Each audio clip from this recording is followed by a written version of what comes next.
What? TV party tonight! Oh! We got nothing better to do than watch TV and have a couple of brews. Don't want to talk about anything else. We don't want to know. We're dedicated to our favorite shows! Oh, my circuit! Everybody loves Hypnotoad. Scary dog! Pearson at Blurnsville. Futurama! Good evening. You are listening to a Radulich Broadcasting Network premier podcast, TV Party Tonight. I'm your host, the mandated reporter, and frankly, I'm mortified, Mr. Mark Radulich. And tonight, our favorite show is the movie, as a matter of fact, Lords of Chaos, which is the 2018 horror thriller film directed by Jonas Åkerlund, written by Dennis Magnuson and Åkerlund. It's adapted from the 1988 book of the same name, Lords of Chaos, and the film is a semi-fictionalized account of the early 1990s Norwegian black metal scene, told from the perspective of Mayhem co-founder Euronymous. It stars Rory Culkin as Euronymous, Emory Cohen as Varg Verkenes, otherwise known as Lord Grishnak. I'm not making any of that up, by the way. Jack Kilmer as Dead, and Sky Ferreira as Anne Merritt. The movie debuted at Sundance on January 23rd, 2018. It debuted in the United Kingdom on March 29th, 2019, and then it finally came to the United States. I don't know where, because I couldn't find a theater that was playing it. February 8th, 2019. It's now on Hulu for your viewing pleasure. And speaking of viewing pleasure, ladies and gentlemen, all right, Jesse Starcher. Yeah. I was about to make a joke, but there are even some jokes, some bits of sarcasm, even lines that I won't cross. You won't cross them. I won't introduce you as a man planning to burn down churches. I Well, won't thank do you. it. I appreciate that. I won't do it even in jest. That's not funny. Yes. Well, then, I'll take that intro or non-intro and run with it here. Are you going to burn something down? No, sir. Okay, Nope. I got confused and concerned for a second. No. This by far is one of the hardest things that I've ever had to endure in order to do a podcast on. You could talk about Pennyworth all you want all day long. That got I made renewed it for a through. second season, by the way. Well, I saw that. I forgot to like that post, by the way. I did see that. And, you know, there's been stuff I've had to suffer through. But nothing as disturbing as this movie that we're going to be talking about tonight. And I might be a panty waste here. I don't know, because I know your stomach versus my stomach, and usually mine is a little bit tougher than yours. So we'll get into that here later. But man, oh man, dude, I didn't know that I was going to be getting into something as dark as this. Yeah, this is becoming a pattern this week for us. It's not just about zombies. The pattern is, like, the roles have switched, and you have the weaker stomach, and I'm sitting here going, what? Yeah, no kidding. We went through this with Blackest Night, now Lords of Chaos. I don't understand, Jesse Starcher. I don't know, man. So I want to just real quickly do some housekeeping, and then we'll jump into this. So, you know, with TV Party Tonight, we don't necessarily go episode by episode. We just sort of talk about some of the themes and performances and craft. And this is a movie that we watched on TV, thus the TV Party Tonight. We were going to cover the Mayhem album, but we just had a bunch of different schedule changes, and my podcasting week kind of got cut short. So, you know, and that's fine. You know, I'm going to take my kids trick-or-treating and watch Crown Jewel. That's how Halloween's going to go for me. But with that being said, I wanted to cover the movie. It was something that I've been wanting to watch for a while now. I mean, obviously it's been out for a little bit. So I figured the night before Halloween was as good a night as any to talk about this. But we're not going to review the new album. I will say this. For those of you that are into the modern incarnation of Mayhem and, you know, have gotten hip to this podcast by way of the Facebook heavy metal group, the new Mayhem album's pretty good. I mean, they sound like Mayhem. Their sound in 2019 is a lot cleaner than what they sounded like in the 90s, obviously. There are a lot of symphonic elements, as is the norm with modern European black metal. And it's worth giving a listen if you like that sort of thing. I didn't hate it, but boy, am I glad we didn't talk about it on the Metal Hammer of Doom. Yeah, it would have been a tough one to get through. Yeah. I have a feeling there have been at least 2 medleys. Yeah, there would have been a fucking medley through the whole thing. And I actually contemplated doing that on TV parties, and I just like, hey, here's kind of doing a split 7-inch with the album and then the movie. But then I was like, no, I don't. It's one of those where I don't want to force it. I don't want to force it, Jesse. Fine. I don't want to force us to talk about something where both of us are kind of virtually look at each other and go, sounds like Mayhem. And you hate this shit, so yeah, it'd have been a tough one. You're not a huge fan of the death and the black metal, if I recall. Yeah, if it involves a bunch of just unintelligible shrieking, I'll eat it, but I'm not going to like it. Yeah, like I said, I listened to it on the way to my cardiologist appointment. Take that, by the way, for all of you, just like, only the most extreme can listen to Mayhem. Nope, middle-aged man on the way to the cardiologist to make sure that he don't got the AFib, listening to Mayhem. And then I went to Arby's for lunch. Take that, hipsters. We got the meats. No, I had the meats all right. That's for a different reason. So, moving on. Mm-hmm. So this movie talks about the early days of Mayhem. Famously, the band is less known, I think, for their music. They're known for having been a part of the early Norwegian black metal scene that sort of spawned a whole genre. And they deserve credit for that. But I think the thing that most people associate with Mayhem are the church burnings. Yeah. Did you know about that before I hipped you to the movie? I knew about the murder, but I did not know about the church burnings. I don't believe. For some reason, I'm picturing, like I may have, but I don't know if I knew it was Mayhem. So it might have been one of those things that, man, I probably learned a long time ago and just completely forgot. Okay. So let's dig into this movie here. I mean, the plot, like most biopics, I think that we've agreed that that's how you pronounce it. And, we talked about this on the trailer react video that we did.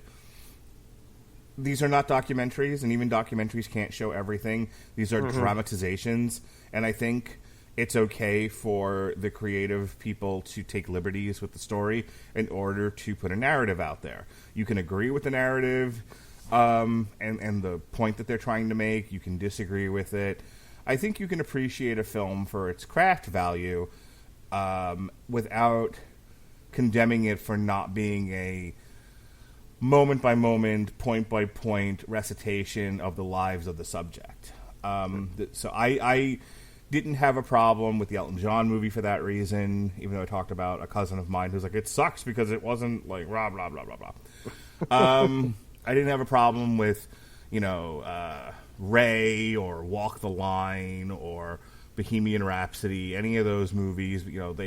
They were what they were. And I think the more so than any other kind of movie, the biopic has the hurdle that they have to get over of making a subject's life interesting without just sort of, here's a series of scenes to tell the life of this person. Enjoy.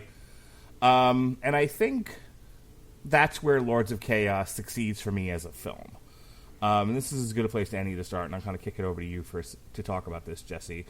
I think the point of the film is sort of looking at a couple of different things. I think there's a punk rock element to the creation of black metal that I didn't realize was there or forgotten was a part of it. The idea of examining one's own culture and society and feeling so disconnected and so frustrated, disenfranchised with your society that you start trying to take the piss out of it through art.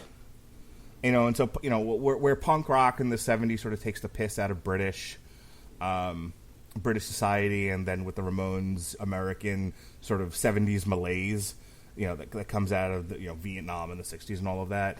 I want to, the way that they start the movie, Lords of Chaos, is this is Norway, and it's perfect, and everyone's polite, and we have money, and it's, and there's just some people who, whether it's a combination of nurture and nature, just don't feel like they belong. Yeah. And so they seek to editorialize on that feeling of not belonging through a particular medium, in this particular case, music, and extreme music at that. Mm-hmm. And that thread carries throughout the movie. You have Euronymous, who's played by Rory Culkin, who talks about, he does this whole rant at one point about how, these death metal bands are almost bourgeois. Notice I didn't say bougie, because I'm not... Ugh. Every person who says that should stub their toe. Just instantaneously. Burjoice. It's just... He's commenting on sort of the bourgeois nature of even some of the more extreme elements of music and saying, no, this has... I always bring this up. He wants a musical style that's the equivalent of the Chinese restaurant in the basement behind a door in the dark that says "Beware of the leopard."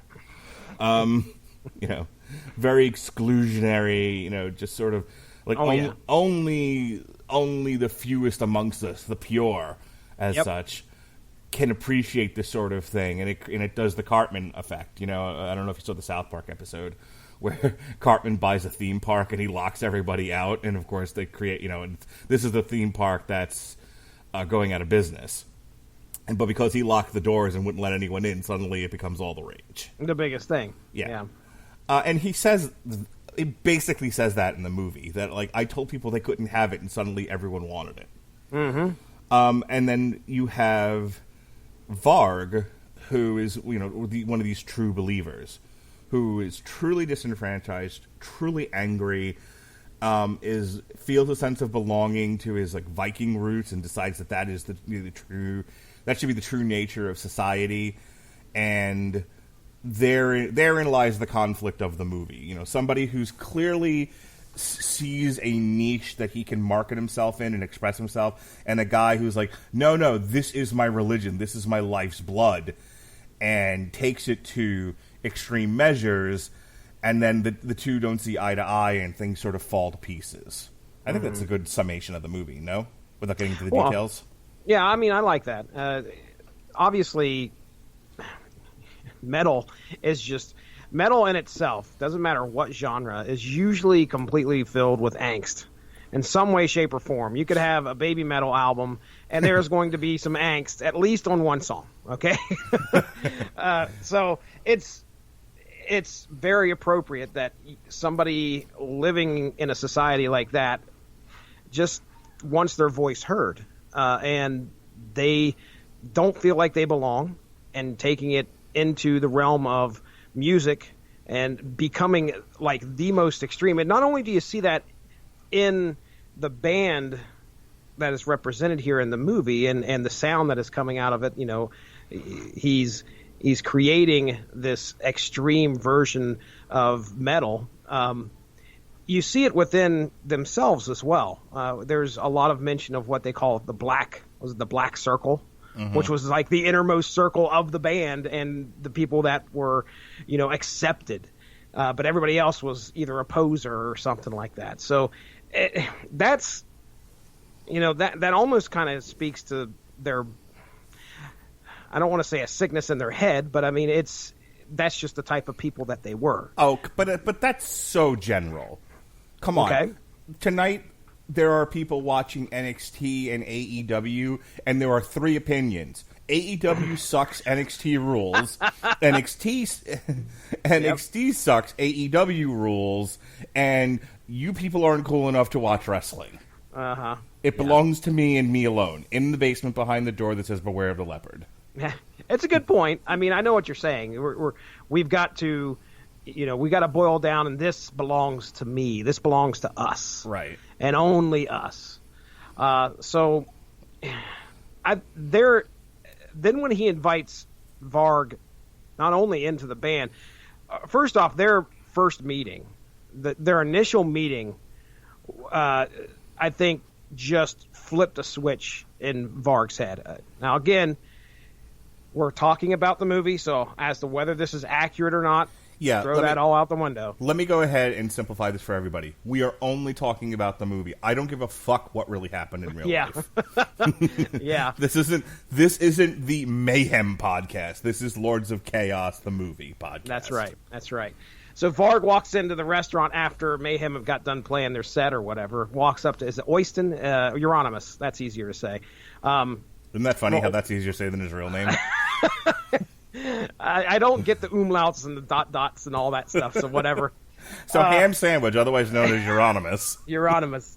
So, yeah, but right after that set, Varg walks up to him and he says, hey, I really enjoyed that. I really enjoyed what you guys did up there. And Euronymous just looks at him and says one word, points at a patch on his jean jacket and says, AEW. I mean, he says Scorpions. He points at his vest and it says "Best Friends."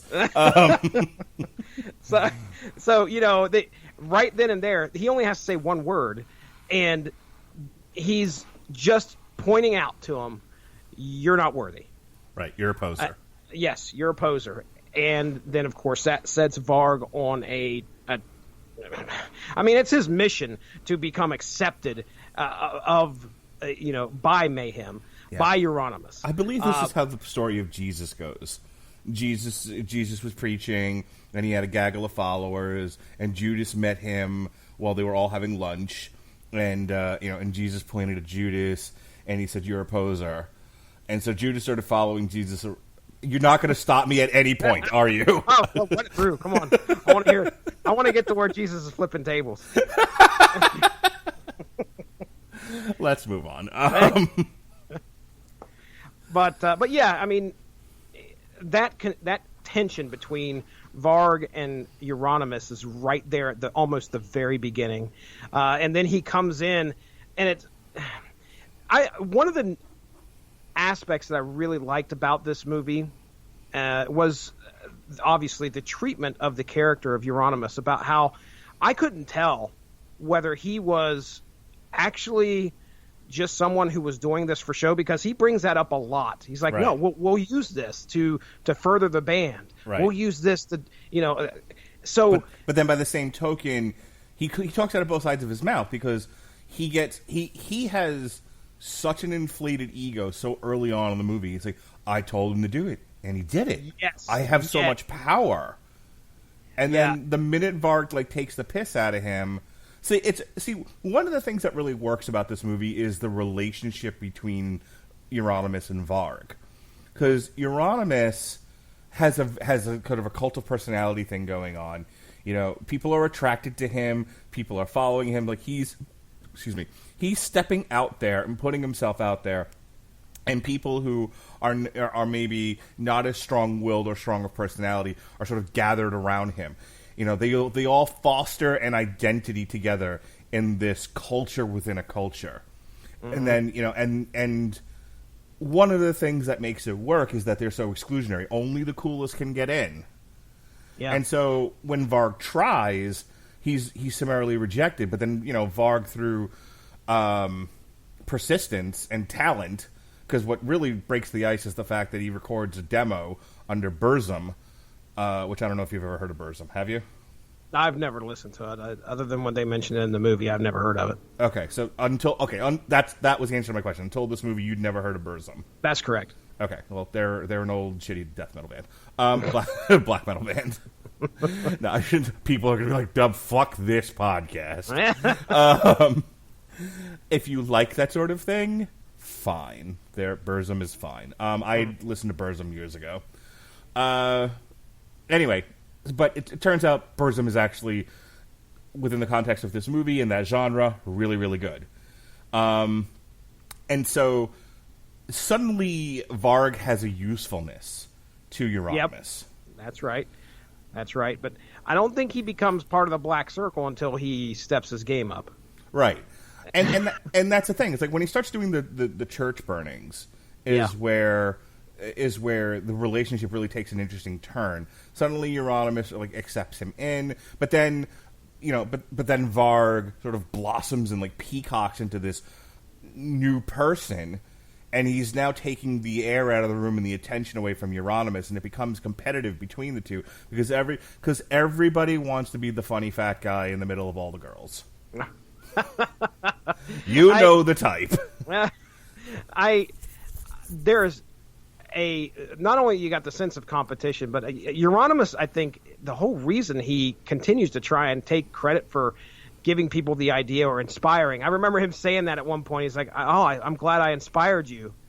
And I think Varg's like, the fuck you talking, man? It wasn't like that. But I mean, you could tell he knew he was full of shit. Right. Euronymous has a problem with potentially losing control.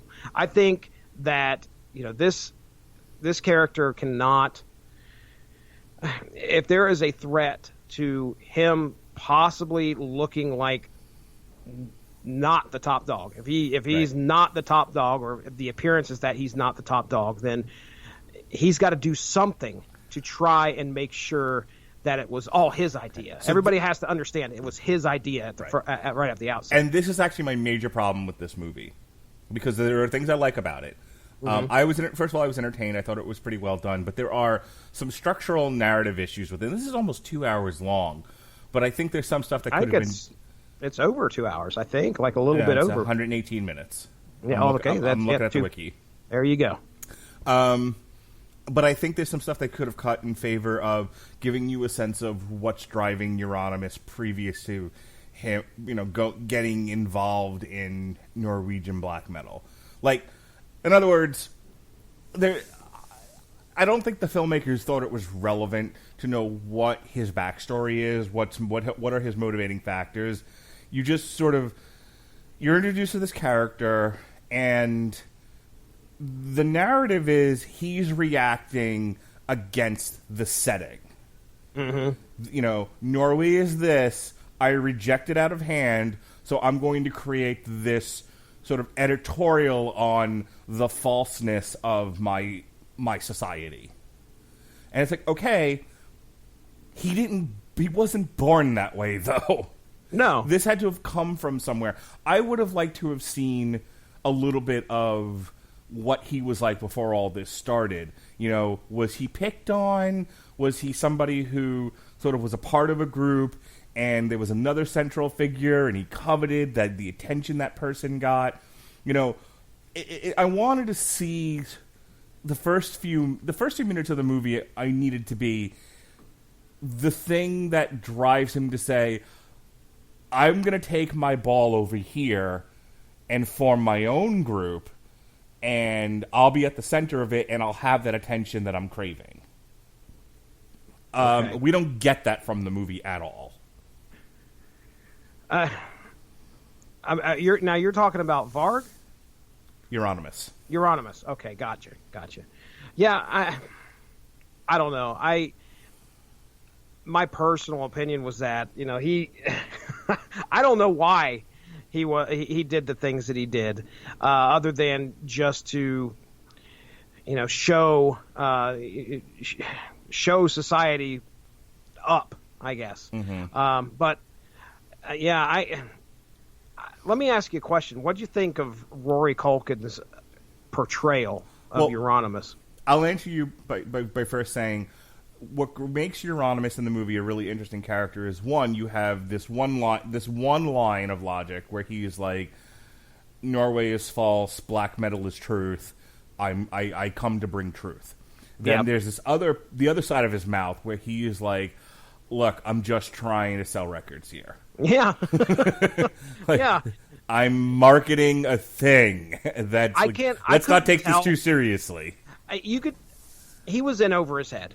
That was the gist that I got halfway through the movie.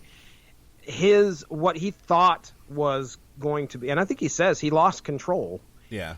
After all of what he was doing, trying to appear like he was in control of everything, he was not. And he starts to realize that as time goes by. And, of course, I think that's what happens at the end. He finally realizes he doesn't have control. He's and it's time to let go. Unfortunately, things don't work out in the end for him. Yeah. But yeah, he, had no. It was just like he was hanging on, barely hanging on. I was just waiting for him to go, okay, I'm done. What the fuck is going on? What have I done? And that was the third aspect of his personality in this movie, is this sort of paranoid, egotistical person, where he gets kind of lost within all the lies and nonsense. Where, like when Varg starts his sort of reign of terror, Euronymous becomes paranoid. The cops are after him, and we haven't gotten to it yet. But then there's the whole aspect of how Dead influenced his life, and how Dead's death affected him, and clearly traumatizing for him. And that gets represented in the movie and this typical flashes of film and changing of color schemes and some gross imagery, but that's all sort of to represent trauma, in my opinion, for Euronymous. So I think as far as leading characters go, if the film itself is sort of razor thin on plot and it's just sort of a series of events that are depicted to get you from point A to point B, he's at least an interesting character, and I enjoyed kind of his journey. Mm-hmm. Yeah, he starts out with a great idea, and then it snowballs, much like I'm sure anybody's career in music, especially when you go from not known or in the back room of bars to something that is being talked about all over where you live, and just to see that take its toll on him, it was interesting, and to see how he would handle it or tried to handle it. So let's. I want to talk a little bit more about Varg, but before we do, let's get Dead out of the way. Oh, Dead! Oh my gosh. Okay, are we about ready to talk about one of the most disturbing parts, I think, of this movie? Okay, that bothered me. Yeah, actually, let's put a pin in Dead for a moment and discussing sort of the plot and theme of this movie. And I just kind of want to. I'm going to turn the whole mic over to you for a second. Can you just sort of flesh out for me in total what all was disturbing you about this movie? Mostly the killing scenes. That was really the biggest issue. I say issue, but I mean that was the hardest thing for me to actually sit and watch. And it started with Dead. I mean, when Dead commits suicide, it was unnerving. It was Sunday during the day. I told Mindy, I said, we ain't got much to watch. Let's watch Lords of Chaos. It's a great Sunday movie. Sure. Did you watch it after church or before church? While at church on my phone. Perfect. Yeah. So we start the movie and we get to where Dead kills himself. And just out of curiosity, did Mindy say at some point say to you, like, I need you to stop doing podcasts with Mark? This is fucking ridiculous. No, she didn't get. I don't know if she knew I was. She could put up with a lot of stuff, so okay. She was sitting there watching it with me, and we get to where Dead's in the room all by himself. Now I could tell. I didn't know anything about Dead. Right. I didn't know what was going to happen. I knew a little bit about the scene afterwards, but aside from all that, I didn't know how it all went down. So they show Dead commit suicide, which I'm assuming this is an accurate portrayal, but for the life of me, I don't know how in the hell somebody could do this to themselves. Where he slits his wrist. Now, he slits his first wrist. I mean, he's bleeding all over the place. And he is, I can't remember, he goes to do something, and then he goes for the other arm. And about that time, my wife goes, I can't watch. And I said, all right, well, I powered through it. He slits his other wrist. Then he goes and slits his own throat, sits over and writes a letter, sorry for the blood, let the party begin, and then goes and grabs a shotgun and blows his own brains out. The the gore. This is where I was like, "There's no way Mark's going to get through this." I thought for sure you'd be like, "Oh my gosh, I can't watch." All right, I'm not going to lie. Turned your head, didn't you? Worse. I watched it on my phone this morning on Hulu, and Hulu has a 30-second forward. But as soon as he cut into his arm, because you got to remember, in the scene prior, they're depicting a famous concert that they did, or sort of an amalgamation of concerts that they did, where he cut himself on stage and threw the pig's head at the posers. Yep. And I'm like, well, I got through that once, and then he starts cutting himself again, and I'm like, and I don't need to see this. Ugh. I'm like, at this point, I get the point. And I think for graphicness, you say, like, this is what cutting your arms looks like and all of that. Okay, I get it, but I've seen plenty of people cut themselves in person. That? Yeah. I've seen a lot of bloody arms in my profession, for one reason or another. And I got the point. I didn't need to see it portrayed on film. I'm not saying they should have cut it. I think it served the narrative. I think it spoke to Dad's mental health problems. But it was one of those where it was kind of like, for me, like watching Modern Family, where it just gets too cringy, and I'm like, and 30 seconds. That set the tone for the rest of the murder scenes that happen in this movie.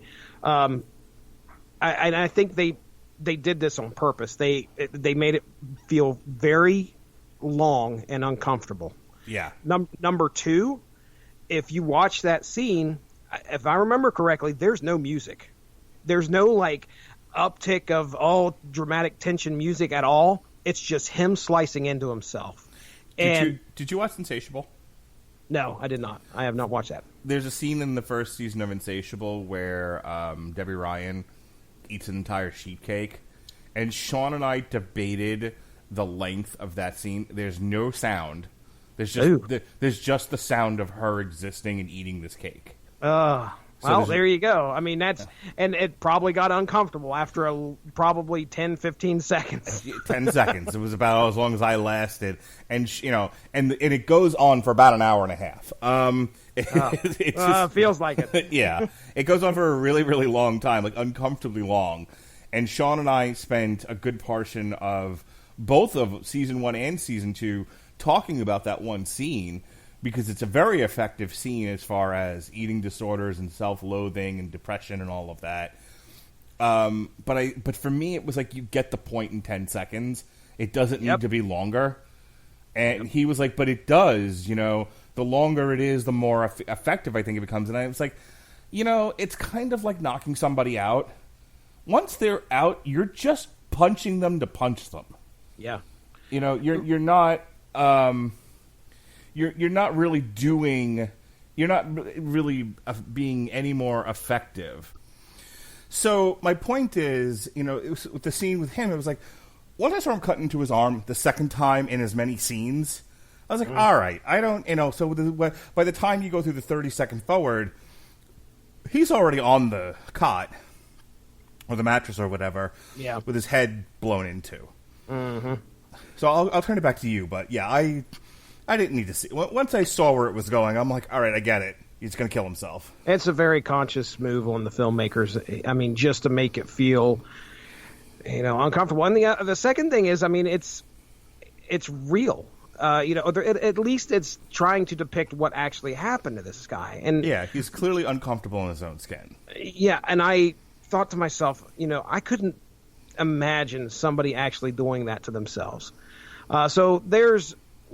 that was unnerving, and there's other death scenes that just, again, continue to go way longer than, comfortableness can actually sustain. It's the stabbing of the guy in the park. That was, just horrifying to think that this guy. I don't know how many times he screamed out for help. Nobody obviously heard him, but he's just continuing to get stabbed over and over and over. He gets up at one point, and then he gets Can I ask you a stupid question? Please. What was so bad about that? Him getting stabbed over and over and then getting up, dude, trying to fight the guy off, and then... You've watched horror movies. You've watched action movies. What was bad about that particular scene? Because I'll tell you, and maybe I'm a sick fuck, but that and when... Later on, when Varg is stabbing Euronymous, my thought was, well, Jesus Christ, it takes a while to kill a human being when you've got a small knife. My God, is that ineffective? I think it was just the fact that this person who decided to take a life at that point, had to stab this person over and over and over and over and over and over. How many times did Euronymous get stabbed? Did they say he got stabbed like 26 times in the back? Something like that. Plus, I was looking. Plus elsewhere. Yeah. But I was going to say. I want to drill down into this, and I don't want to make you uncomfortable. That's not the point. But that's fine. But I am curious. Again, you've watched excessive violence in TV and movies before. I want you to take a breath and just sort of dig into your own mind why that scene bothered you more than other stuff you've seen of a violent, graphic nature. The only thing I can think of is the fact that it's based on real life events. Okay. That would probably be it, to know that this is something that actually happened to somebody. And if they are depicting it as it occurred, if the amount of stab wounds that happened in the movie match up with the amount of stab wounds that actually happened to Euronymous, that's, it's hard for me to really want to see that. Okay. So it's different when you know it's fiction? Yes. And again, the purposeful nature of the filmmaker to put that on film as long as it occurred. I could have got it, just like you said, in 10 seconds. Or it could have just showed him, going down to the ground with the knife and then cut. The guy's on the ground, he's going down to the knife, going down with the knife, cut it, you're done. The guy's going to die. You cut to the news broadcast the next day. Dude's dead. I could have handled that a little bit better. But, man, if you're going to sit there and you're going to show him stabbing, and, I mean, it's obscene how many times this motherfucker gets stabbed. So that, I guess, is probably... And, at the end of fucking Euronymous getting stabbed as many times, and he's pleading with Varg. I thought we were friends. The best part of that. The best part of that fucking scene is him making Strawberry Quick. And he's just trying to get the fucking key to get out of the fucking apartment. What a use of tension in the scene. Yes, absolutely. And then you're like, oh, he's got it unlocked, and boom, here he comes again. And then at the very end, I mean, he stabs him like right in the fucking skull. Ugh. And Varg, it's so... Didn't you do a watch along to Friday the 13th? I did. There was nothing... I honestly don't think that there were that long of killing scenes in Friday the 13th. Okay, so some of this... There was a lot of tension. There was a lot of, holy shit, here comes the bad guy. Right. But there wasn't like when Jason stabs... I was going to say, when Jason stabs somebody, it's one shot with the machete and they're done. Yeah, Jason stabs somebody, goes grab some Strawberry Quick. Don't see that very often. It was... I've seen people die, and again, it's thinking that somebody actually had to endure this. That's bothersome for me. I don't like... I give you a hard time about MMA. Mm-hmm. And reality, dude, I don't like watching people fuck each other up. Not my thing. Well, now I know what the divide between me and you is. I enjoy... I'm with Winfrey on this, and Pat. I enjoy the violence. I like people. I like watching people get punched in the face. That's why I watch boxing. So it was a disconnect.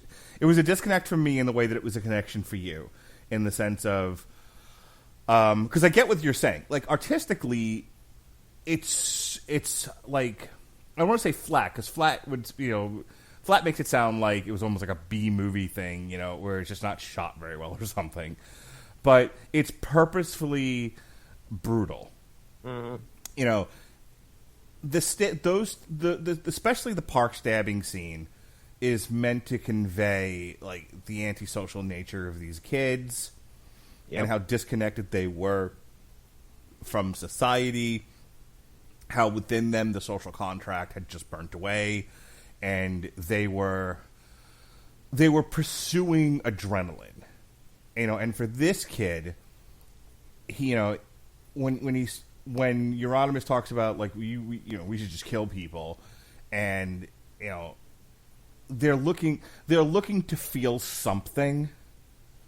For whatever reasons, they're not feeling a closeness, a connectedness to anything, and so I'm comparing this to like drug addiction. Mm-hmm. You know, when people abuse drugs, it's usually because drugs make them feel good. Yeah. So when you think about, I mean, I made a joke about how ineffective that knife was, but I think it's also the feeling of power you have and the adrenaline you get from stabbing somebody, and you want to keep feeling it, so you keep doing it. And it would have been interesting if the filmmakers had actually delved into that a little bit. Like, did he feel more powerful with each stab, or did the feeling dissipate over the series of stabbings? You know, was it more just sort of was it more of a collective?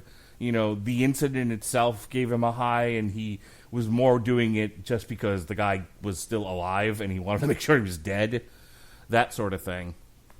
I do understand where you're coming from personally, where if watching the suffering of human beings is not particular, you know, through violence is not particularly appealing to you, then yeah, sure, I get why that scene's rough, and I get why the scene with Varg killing Euronymous is rough for you. Mm-hmm. It did not have that effect on me at all. My concern with you was actually the gore. I was like, he's probably not going to have the best time with the gore. Yeah, I didn't. I mean, I think I was more interested in Euronymous' depicted reaction to Dead's death. And later on in the film, when they show his true reaction, where he's sitting there crying over the body, it made me sad. I was sad for him. Yeah, again, that's obviously a purposeful move by the filmmakers to make you think, well, this guy is just this uncaring black metal Jesus that's doing, you know, just taking advantage of his dead friend's body by taking the skull and wrapping it up. And so you're led to believe that. And that's what he wants everybody to believe initially. But then, obviously, as the film progresses, you get to see, well, actually what the true reaction was. And he even tells Varg, Varg pulls that necklace out that supposedly got part of Dead's skull wrapped in it. And Euronymous is just like, it's fucking chicken bone, man. You're just like, wow. You know, this guy, he, at the beginning of things, he's giving a ton of shit to posers. Varg himself, who walked up with a Scorpion's jacket on, you know, he's given all this shit to posers. And Varg is correct, I think. You know, Euronymous was a poser when this was all said and done. And I think that's why Euronymous got out when he did. But isn't this a lesson in not falling into extreme beliefs? Well, Varg's got problems. Varg has problems at the beginning. You're laying a lot of this at Euronymous' feet. No, Varg has way too many mental issues. You can right after you see him like ditch the Scorpions thing, I was like, oh well, that's telling right now. He's so enamored with Euronymous, but you know, then it becomes just he's got to beat Euronymous, and it was probably set that first day when they met. He was like, the fuck if you're going to tell me what I can like, and I'll show you. Right. Well, there's an important detail there. He fell in love with the philosophy. As bullshit as it was. You know, I mean, I think Euronymous was like, you know, is just sort of espousing like fast food philosophy when he talks about this stuff. But basically, it's all marketing.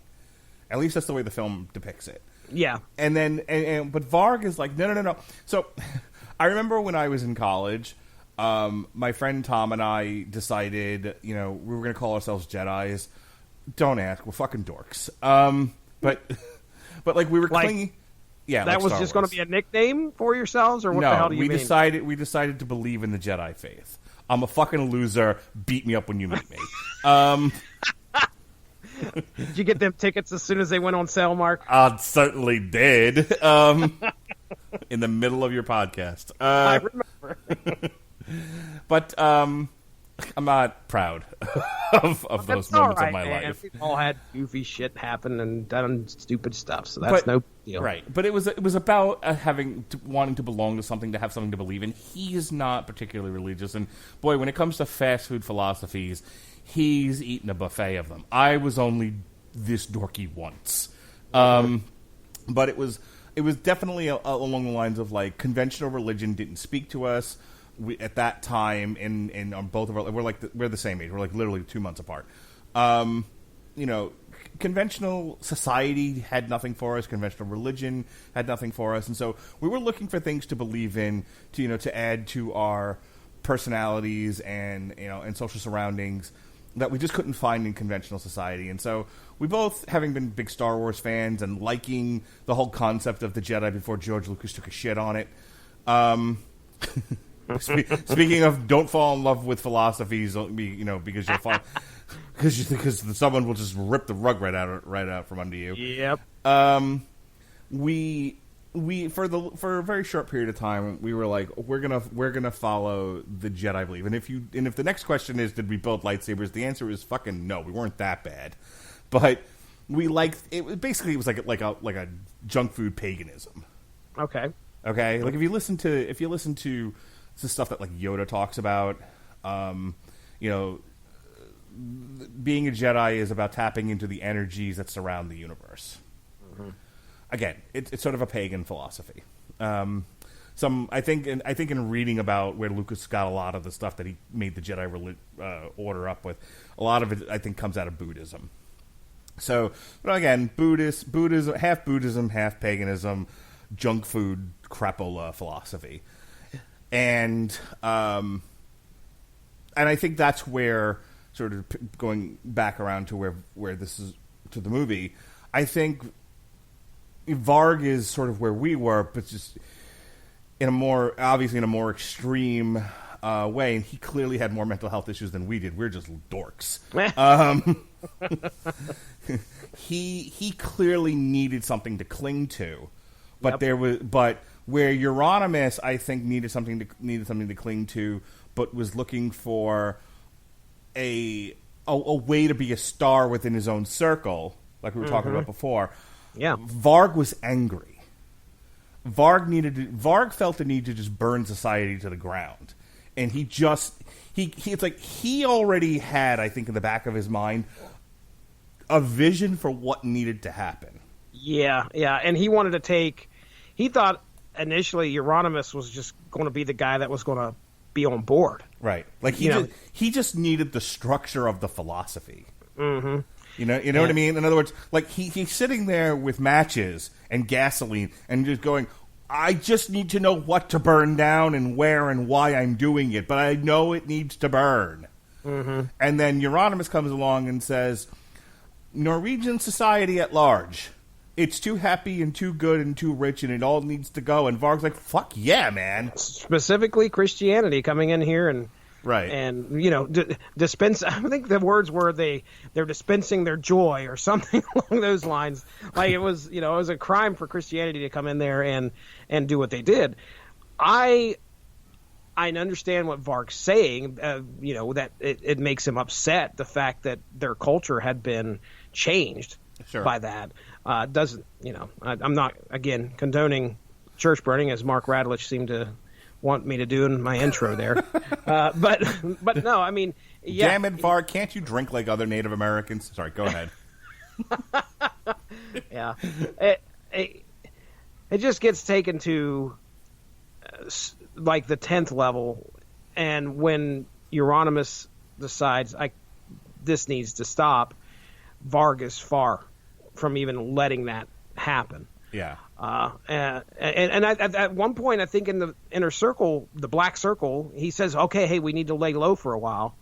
And Varg calls him out on his shit again. He's like, what are you, chicken? We need to own this. But the funniest damn thing was when Varg calls him up and says, yeah, I want to go to the press. And he gets the fucking press over there, which was fucking hilarious. That is my favorite part of the movie. It's when the reporter walks, because it's so, the kid that plays Varg, which I think I was telling you offline, the actual Varg didn't like the fact that Emory Cohen played him because he's a Jew. Mm-hmm. Emory Cohen is so good, and I gotta see what else he's been in, because he's fucking amazing in this. I recognized him, and I was like, where is he from? I went into those credits. He was in the OA, yeah, which is a show that I devoured. It's only got, I think, 2 seasons now, but I mean, it's a great show. But he was in something else too, I recognized. But yeah, he's a great actor, and man, does he have an evil freaking laugh. But but what's great about him, and what's great about that scene, is against the backdrop of the Norwegian black metal scene, they make him very confident over the course of the film. They make him very self-righteous. But when he's with the reporter, and the reporter even just minimally pinpricks his philosophy and beliefs, like, he's like, well, what do you believe? What's going on here? And he starts talking about the Viking history, Nazism, and something else. I don't remember what it was. And the reporter just looks at him and is like, it's rather broad. Yeah. And he falls back on, well, of course a reporter wouldn't get it. And the reporter is like you could just see the eyes rolling in the reporter's head. Oh, no doubt. I remember my cousin was like 12, 13 years old or something. Might have been a little bit younger. And she started talking about how human society is poison, animals are pure. And I wanted to push her into fucking traffic. Just throw her right in the pool. And it was one of those, and I'm bringing that up because it was one of those moments. Yeah. Where, like, clearly the person you're talking to thinks they're hot shit, and is a deep thinker, and they're fucking retarded. Oh, Varg looks so uncomfortable. Like Yes. and it's so funny. He sets up everything so when the reporter comes in, he's like got the windows blacked out. He's got a flag. He's got a sword by his side. But as the reporter's making his way up the stairs, he's making sure everything's just set up right, so it looks so imposing and so scary. But throughout the conversation, you can just tell he's like full of shit. Like he doesn't, he feels like he has some kind of belief that he has to stand rightfully on. But just like you said, as soon as somebody challenges it, but wait a second. I could tell you where, I could tell you about the first church that burned. I'll tell you something nobody else knows. Yeah, as soon as he's like fucking dismissed by the reporter as being just some schmucky kid, he's like, and then he gives himself away as the fucking church burner. Yeah. Like, tell us about the members of the Black Circle. And he's like, and then all of a sudden he stops. He's like, fuck. He knew he wasn't supposed to be part of the Black Circle at one point, but now he is. Right. The other thing about that is we're going to need pictures. And he was like, okay. And instead of like getting a mask or something, he just like got his hair in front of his face. And I'm watching this. I'm like, you idiot. The reporters go down to the car and they're laughing their ass off. It's like, can you believe this fucking kid? And then the next day, I think it's the next day, he's arrested.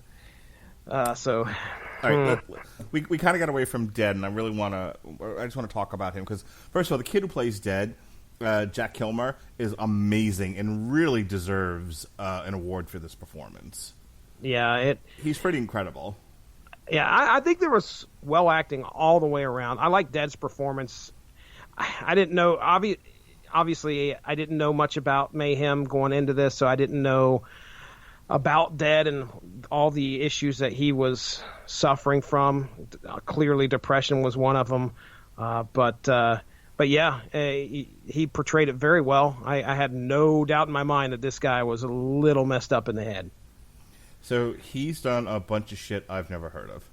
Now, this is Jack Kilmer, Val Kilmer's son. John Wallace Kilmer is an American actor known for starring in the 2013 film Palo Alto and for playing Pel Dead Olin in the 2018 Norwegian black metal biopic Lords of Chaos. Go down to early life. Yep. Yes, he is, sir. All right, there we go. He was born to Joanne Whalley and Val Kilmer.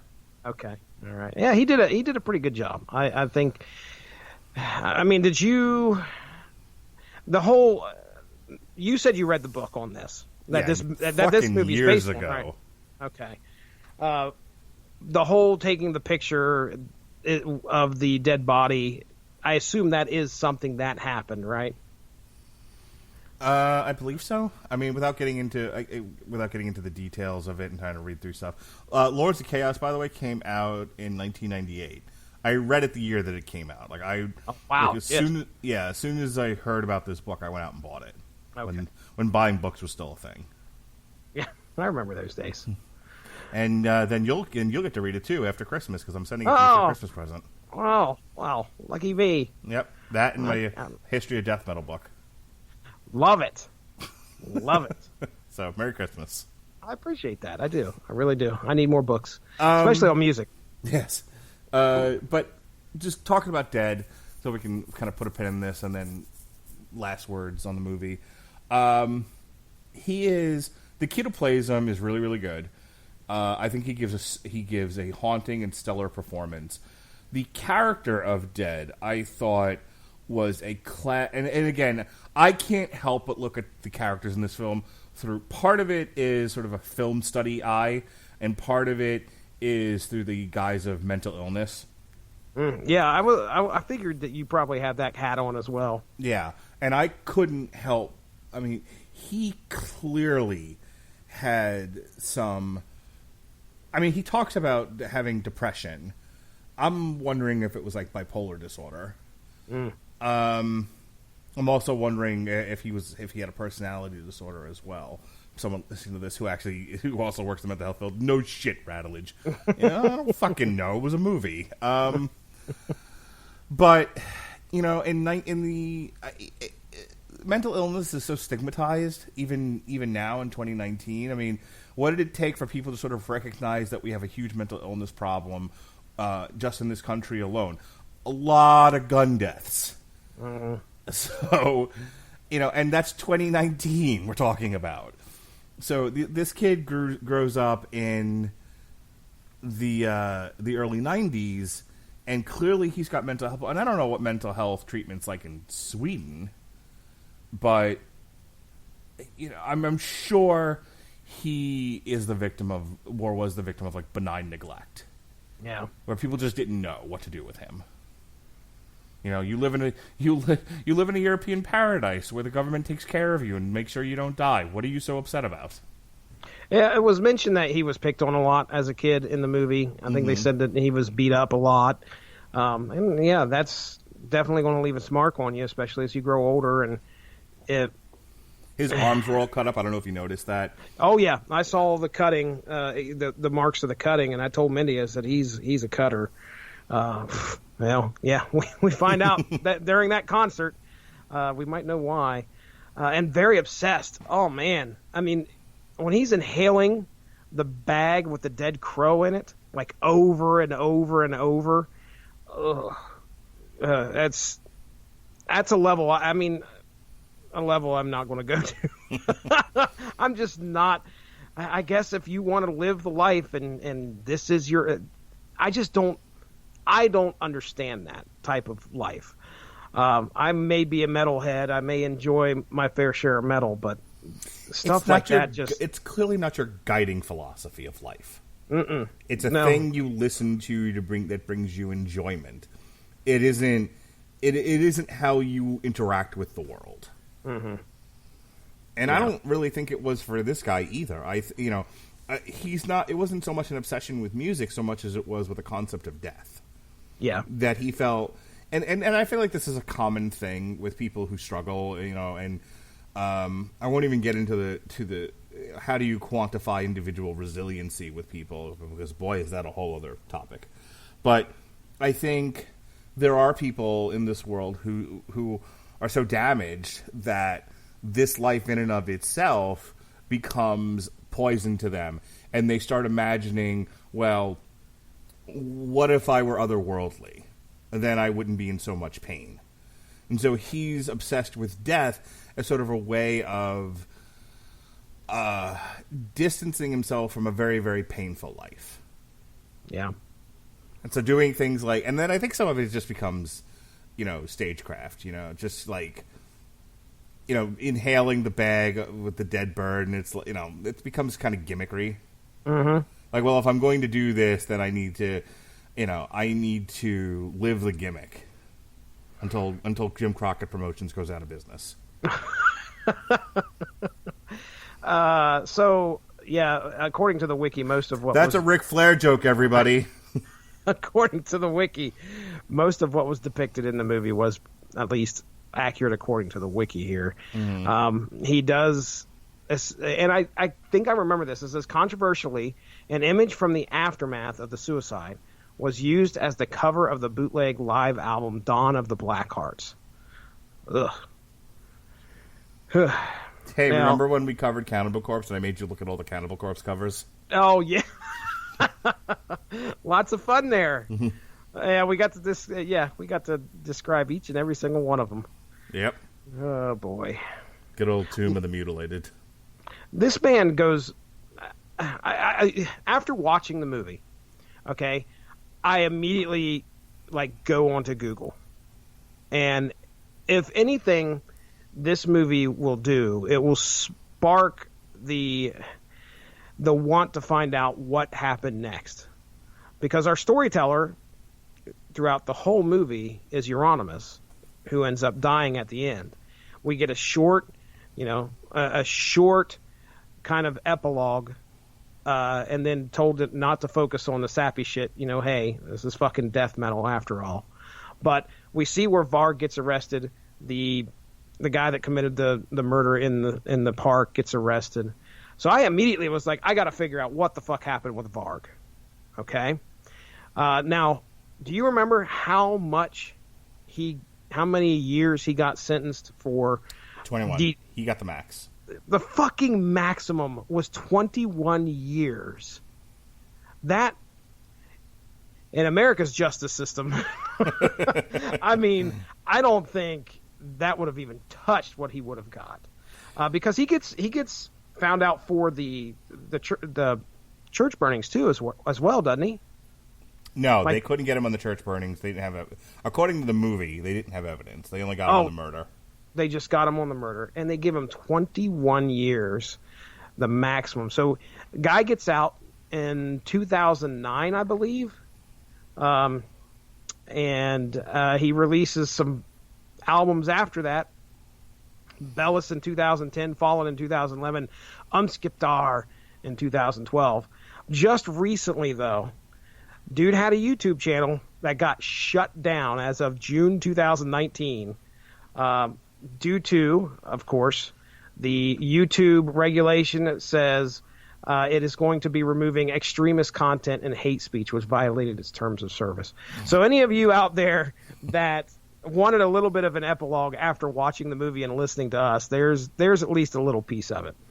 So Mayhem is still around. It's currently, yes, they are. It currently consists of Necro Butcher, who was the bassist.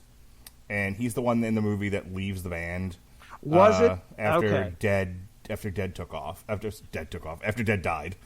He took off. He took off. When the band reforms in the late 90s, it's him and Hellhammer are the only two original. There's 97 people who have been in this band, apparently. But as far as, the Mayhem, the quintessential Mayhem of Euronymous, Necro Butcher, Hellhammer, and Dead / Count Grishnak. Necro Butcher and Hellhammer are the two members, the only two surviving members of this band. Mm-hmm. What do you call it? So Hellhammer's the drummer, by the way. Okay. They briefly show Attila Kisar. He was the singer when they're in the studio and Count Grishnak's playing the Varg was playing the bass, I think it was. Yeah, they're evilly looking at each other while so he was in the band from 92 to 93. Apparently 93 is when they had like a hard break. And then they came back together in 1995. Is what I'm seeing here. Yeah, 93 is the murder that occurs where so they're like, yep, okay, we're done. But they come back. I'm surprised actually at how fast the band comes back onto the scene. To be honest, I mean, 2 years after the murder happens, Mayhem's back and dropping stuff and reformed. What are you gonna do? You're going to distance yourself from Mayhem as much as you can. Okay, are you looking at the Wikipedia page? I have it in front of me. Yeah. Okay, can you see the picture of Varg? The one with the camouflage ball? Yeah. Fucking, he looks like a hillbilly. Yeah, he does. Yeah. God, he looks like he should be wrestling gators in Florida. Or like giving fucking boat tours in Louisiana. Yeah, I read up on the history of this guy and what happened afterwards in his imprisonment. And yeah, he's still a nutcase, isn't he? I mean, he's definitely an extremist. He's got his feelings, just like you said, about the Jews and the Muslims. Which, did you read his take on, though, what he said happened in actuality, according to him? Go ahead. Okay, well, I want to read it and make sure I had it right. But basically, his take was that there was, there was an argument. There was an argument that occurred between him and Euronymous, and it became a scuffle. I'm trying to find what he specifically said. But, he didn't want it. He definitely made it sound like it wasn't his fault. It got out of hand. The whole torturing with the taser, that whole thing that he used and believed that was going to happen, and that's what made him go kill Euronymous before it could happen. That, according to the wiki, did happen. So here we go. All right. Euronymous. Okay. Varg said he met Euronymous at the door to hand him the signed contract, but when he stepped forward and confronted Euronymous, Euronymous panicked and kicked him in the chest. Varg claims Euronymous ran into the kitchen to fetch a knife. The two got into a struggle, and Varg stabbed Euronymous to death. His body was found in the stairwell of the first floor with 23 stab wounds, 2 to the head, 5 to the neck, and 16 to the back. Now, that obviously got out of hand pretty quickly. That escalated quickly. Yeah, you'd think that, okay, if it wasn't, and that's probably the way the jury saw it, if there is a jury. I have no idea how they do things over there. But, you look at that and you think, okay, you weren't expecting to get into a fight. You got into a fight. You stabbed the guy. That should be the end of it. One maybe stab should be the end of that fight. But it ends up being 23 stab wounds. So clearly there was some emotional attachment to what was going on between the two, and he just let loose. Varg claims his final stab to the skull was so powerful, the knife remained stuck in Euronymous' skull, but no physical evidence or bodily injuries support his claim. So apparently that didn't happen, according to them. Varg contends that most of Euronymous' wounds were caused by broken glass. We saw that. He had fallen during the struggle. After the murder, Varg and Blackthorne, this is the guy his driver, drove back to Bergen. On the way, they stopped at a lake where Varg disposed of the bloodstained clothes. Oh, yeah. The claim of self-defense is doubted by Emperor drummer Faust. But Mayhem bassist Necrobutcher believes Varg killed Euronymous due to the aforementioned death threats he received from him. And the other guy was like, the guy that drove him, he's quoted, I was neither for nor against it. I didn't give a shit about Oyston. In other words, Euronymous. So there you go, Mark Radulich. What do you think, man? You got anything else you want to talk about? Verkiness harshly criticized the film as made-up crap. Objecting to being portrayed by a Jewish actor and to plot elements calling the depiction character murder. Okay, says the Nazi living in France. Yeah, he got the fuck out, man. He changed his name. What's he going by now? He's going by something different. Don't know. Is it Berkness or something? I don't know. Probably a fucking cat piss. I hate Jewy. Well, anyway. Him and you know what? In retrospect, I wish him and the Ultimate Warrior had a podcast together. Oh boy. Could you imagine? I would listen to it religiously. I would, subscribe to that fucking Patreon. Could you imagine? I want the alternate universe where the Ultimate Warrior's right-wing fucking lunatic podcasts are merged with this idiot. Ugh, so good. Wonderful. It would be, better than anything we've ever done. Fucking loser Jedi that I am, and you who doesn't like people and doesn't like violence, you fucking hippie. Goodness. That's right, damn it. All right, Flower Child. Anything else? Nah, man, as disturbing as this was, that was clearly the intent of the film. I learned a lot. So, and again, as always, Mark Radulich, I am glad to experience something and discuss it with you. So, let's just pick. Can we do something a little more happy next time? Sure, Jesse. I don't make you watch things that are unpleasant. And that was my Facebook post was shivers. That was unpleasant after I watched this.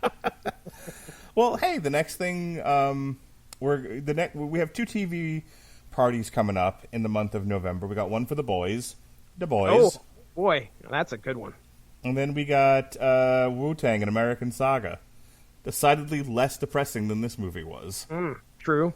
And then we got Titans Season 2. I have no idea what's going on there. Yeah, I have to get caught up with Titans. And then we got The Runaways Season 3. So we got plenty of pleasant stuff, Jesse. This is the darkest corner I think we've ever gone into with TV Party. I really do. I can you think of anything else that was as dark as this? Not that you've been a part of, no. But okay. Pat and I, Winfrey. I'm sure Winfrey's got some fun stuff there with the fucking Hannibal. I was going to say, I mean, we've done the entire Hannibal series. Pat, him, and I all did the Ted Bundy movie that was on Netflix. So, I mean, occasionally we touch on this stuff. I know that, on some of the Facebook groups that I'm in, there's a lot of talk about like true crime podcasts. I think somebody asked me if I was interested in doing that, and I fucking no. I have 900 other things I'm doing. One dropped locally, and it was just the first off, it was about kind of a local crime, but it took off, dude. I mean, it really did. So a lot of people listen to those. Yeah, no, there's a few people I know personally who that's all they listen to as far as podcast goes. My favorite murder. Yeah, our true crime podcast or whatever. There's one that it's not a true crime podcast necessarily, but there's one that I listen to that's not about wrestling or geek stuff. It's called Dark Side of. So, like, they do things in blocks. Like, they did a block of Dark Side of music. So it talked about Elvis. It talked about the jazz scene. Talked about Pink Floyd. Prior to that, it was the Dark Side of Hollywood. It talked about the fucking shit show that was the filming of The Wizard of Oz, where they fucking abused Judy Garland. Judy Garland, yeah, stuff like that. So I listen to that, when I have time, when I'm not doing other stuff. I gotta watch The Shining in 2 weeks. How about that? Oh yeah, have you ever seen that? Bits and pieces, years and years and years and years and years ago. So I'm gonna watch it all the way through in preparation for an on trial. I'm not really looking forward to it, but apparently Gavin just jerks off to it, so whatever. I watched it back in 2000. I think it was 2090. Here's Johnny. Oh, sorry. Got to time it just right. Yeah, I think I watched it back in 98 or 99, and I think we watched the director's cut. Not the director's cut. We watched it with the fucking... Man, this was back when DVDs were like, just brand new, and commentaries were on there. And I think we watched it with a commentary as well. and I liked it. I thought it was actually pretty. It's a neat movie, especially for as old as it was at that time, and now that it is, it's a classic. All right. So as Jesse said, that's it for our TV party for Night Alone with Kids. I enjoyed the conversation. I thought this was a nice film deconstruction that you and I did, a nice conversation that we had about it, even though if it was an unpleasant subject. So, I hope to do more of this in the future, the occasional sort of Netflix or Hulu type movie that we can kind of sit and dig our teeth into. Something a little bit different than the way we do things on Damn You Hollywood. So I'm down. Not going to read off fucking reviews from Rotten Tomatoes, I'll tell you that much. The one time I tried this as a Damn You Hollywood and then tried to look into the money of a made-for-TV movie, I'm like, well, I'm never doing that again. I understand. So, with that said, this is it for this week. The next podcast will be Sunday night. It'll be myself and the Chris's talking Crown Jewel. We got Terminator: The Burning Earth, Terminator: Dark Fate. Speaking of murdering, As I Lay Dying, Shaped by Fire. Oh, boy. Every time I did the joke about who hasn't thought about murdering their wife, I could hear you sweat in your underpants. You hear the crickets, too. Yeah. I feel like, Mark and his stupid sense of humor. I love my wife. All right, take it easy. No one's questioning that. And then there'll be an on-trial for 13 hours. Andrew Graham will be joining us. He'll be taking the prosecutor's position. I just get to sit back and listen to him and Sean argue. Hopefully I won't pass out while doing so. So that'll be fun. We might be doing some boxing coverage. I'm not promising anything, but Naoi Inoue versus Nonito Donaire will be on DAZN somewhere in Japan. You were talking big Latin there for a second. Inoue. I'm giving a Catholic sermon. Will be Inoue versus Nonito Donaire will be on DAZN from 7 to 9 a.m. Thursday morning. So, I got appointments at Moffat all day long, but if I can watch that fight before I head off to Moffat, we might do some coverage of it. I got to convince Winfrey to wake up at dark early in the morning to cover it, though. Fucking Utah time. Yeah, buddy. And then November 16th, Jesse and I are going to do a watch-along to Bare Knuckle Fighting Championship 9. Right, Jesse? Savagery. Just kidding. Oh. Well, see, now we've gone from, well-contained, you got your gloves on, your knee pads, we'll do some UFC, and now it's just how about we just take everything off and hit each other with our fists? They are wearing hand guards. They're guards. Yes, they're wearing padding on the top of their hands and I think in the palm. What's unguarded is the knuckles. Make a fist, right? And yep. so your knuckles and the tops of your fingers at the top of the bend, that's all that's uncovered. Sounds awesome. Well, yeah, I don't count on me being there. I'll just put it that way. Put it that way. Might want to have a backup plan. No one will watch Bare Knuckle with me. Either. And everybody else is they don't like it because they're snobs about it. And I'm just fuck, man. You're the only one that's I'm not watching human beings punch each other in the face. Everyone else is just I'm not watching trash. Why? What? Okay, can you just 50 words or less tell me why they think it's trash? Because I would figure it's just the same thing as UFC. I imagine, right? It's a lot of. You can't do. It's obviously boxing. You can't do kicks or whatever. Well, because the actual fighting technique is trash. There's not a lot of technique involved. Okay, all right then. A lot of these guys are just fucking swinging for the fences. Because it doesn't take a whole lot to knock a human being out. That should be entertaining. The other side of it is these are not young fellas. These are a lot of washouts from MMA. The last one was headlined by Bigfoot fucking Silva and Gabriel Gonzaga, who, if you don't know who they are, both of them are veteran MMA fighters. Bigfoot, I think, was in Elite XC and then Strikeforce. And then he had a fair amount of success in the UFC, but not recently. He's also fucking old. And then Gabriel Gonzaga has been around, I think, as long as the sport has. Yeah. Gabriel Gonzaga also. Mirko Cro Cop came over to the UFC, fucking hearts on fire. He was hot to trot, man. He had been left kicking, murdering people over in Pride. Came over to the UFC, ready to go. Gabriel Gonzaga fucking put that to rest right quick. And Mirko Cro Cop got hit so hard by Gabriel Gonzaga, he developed PTSD. Oh my gosh. After that, he was never the same. He never fought the same again. He was a fucking washout. Poor guy. Yeah. At this point, if Mirko Cro Cop is watching a can dance, he starts having flashbacks. Keep that guy away from Vegas. My son said to me today, he said, "Hey, Dad, what did one tooth say to the other?" And I said, "I don't know, Jonas. What did one tooth say to the other?" He says, "You're very sharp." Oh, Jonas. Killing it. Yeah. I told him he has to do his first taped comedy stand-up from Madison Square Garden. He has to name his special "The Champ Is Here." He was like, "Fucking why?" Wait a second. He's like, "Hey, I'm not the one that's into fighting like you, Dad. Will you please do your plug so I shut the fuck up?" Yeah, I was waiting. I wanted to make sure. Yeah, hey, ladies and gentlemen, go give the Radulich in Broadcasting Network Facebook page a like to stay up on top of all the great podcasts that we have to offer.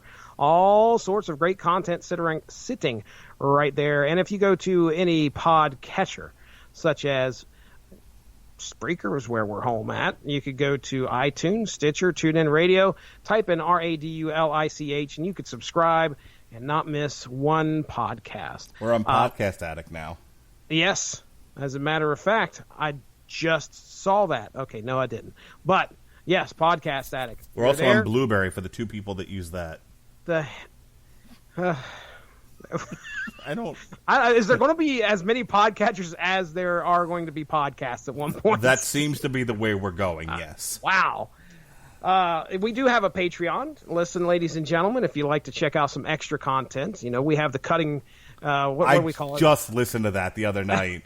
The What Got Cut. That's fucking hilarious, dude. What got cut from the discussion between me, Mark, and, well, it wasn't much me. It was mostly Mark and Chris Armstrong.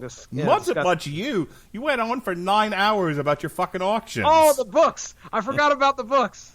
Oh, yes. I shipped those out yesterday, as a matter of fact. But, yeah, hey, $1 a month. That's really all it takes. You can get access to some extra content. I do some stuff on there for the Source Material Comics podcast, and just a little 10, 15-minute episode about once a week. So, there's definitely going to be some commentaries on there you might find interesting. There's some discussion about D23 or D13, whatever the hell it was. Something about Disney. And, $1 a month. You could subscribe and then get all that access to extra content. All right, I'm ready to get the hell out of here, Mark. Let's go. There's a 7.5-minute video called Mayhem Reacts to Lords of Chaos movie. Oh, boy. That might be fun to watch. Wow. Yep. All right. I'm sorry, go ahead. I said that would. Go ahead. Yes, sir. All right, folks, that's it. We've blathered on long enough. We appreciate you tuning in to hear us discuss Lords of Chaos. For the 6 of you that did, that's fucking great. Be well, you still with me, Jesse? I'm here. Be well, be safe, and behave.